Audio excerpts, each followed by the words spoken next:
Na hipótese da reeleição do presidente Bolsonaro, qual é o papel que um governador, que os governadores, seja você ou seja outro, qualquer eleito em todos os estados, pode representar, os governadores podem representar na resistência a esse estilo autoritário de Bolsonaro?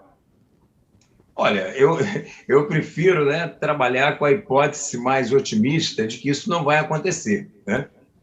As pesquisas, e elas têm metodologia científica, apontam, né, nesse momento, para a possibilidade de uma derrota do Bolsonaro.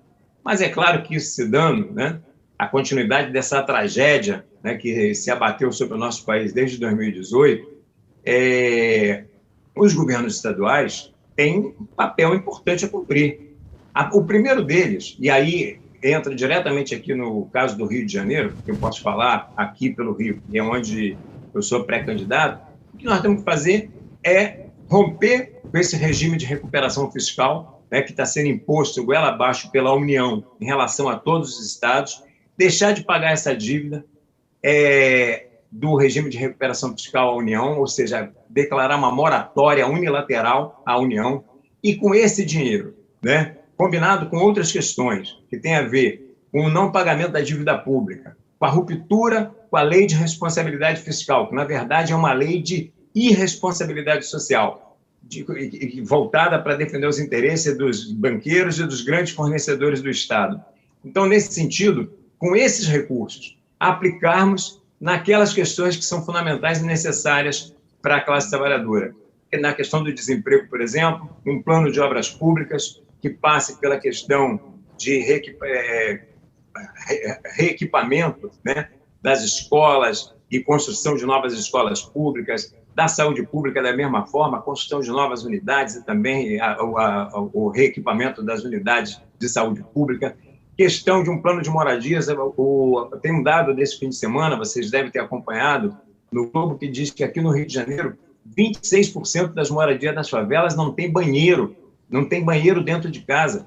Portanto, e dessas 26%, 72% são famílias encabeçadas por mulheres, e sua esmagadora maioria mulheres negras, né? Então, nós temos que, nesse plano de obras públicas, também contemplar um plano de moradias populares que vai propiciar dignidade para essas pessoas, mas mais que isso, um plano de moradias populares que, por exemplo, tirem as pessoas das áreas de risco. E a cada vez que tem uma tragédia climática aqui no Rio de Janeiro, como aconteceu na região serrana e como aconteceu no próprio Rio de Janeiro, a gente fica lamentando perdas e perdas de vidas humanas da classe trabalhadora, dos setores mais pobres, inclusive da população negra. É isso que tem acontecido. Então, de posse desses recursos, né, combinado com outras, que é uma sobretaxação grande dos ricos. Por exemplo, a revista Forbes diz que no Rio de Janeiro existem 11 bilionários que sozinhos têm 400 bilhões. Nós temos que expropriar esses 11 bilionários e nós temos que, a partir dos recursos que nós expropriarmos deles,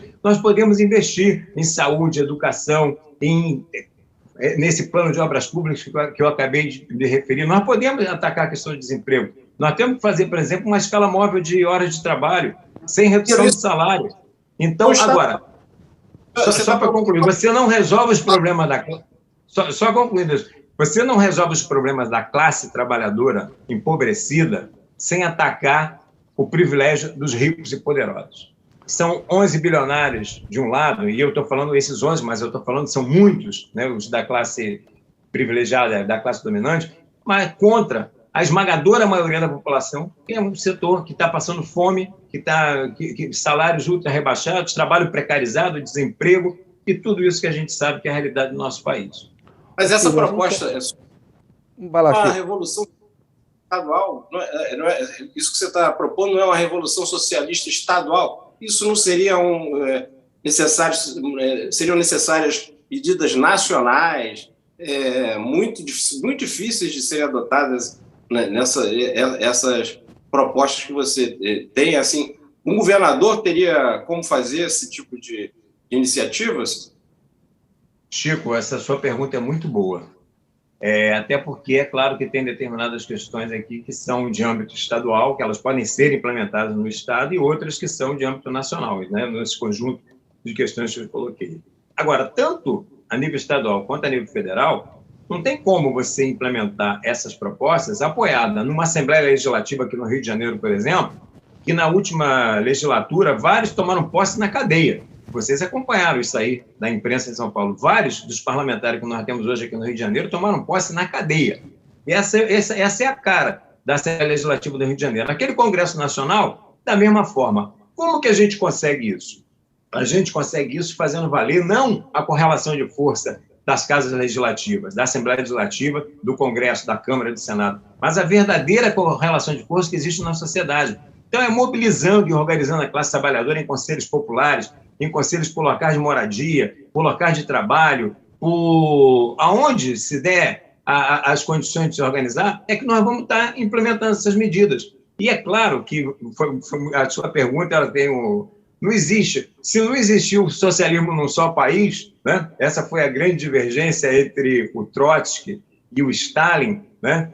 Onde o Trotsky colocava a necessidade da internacionalização da revolução, e daí ele ter elaborado a Revolução Permanente, e essa postura equivocada do Stalin que acabou propiciando a própria restauração do capitalismo na União Soviética, que foi o que aconteceu, que é o que nós temos nos dias de hoje, né? Então, nós não vamos ter o socialismo num só Estado. Agora, nós vamos ter medidas, né, aquelas que estiverem ao nosso alcance, que vão aplanar o caminho, né, que vão aplanar o caminho para a construção de uma sociedade socialista.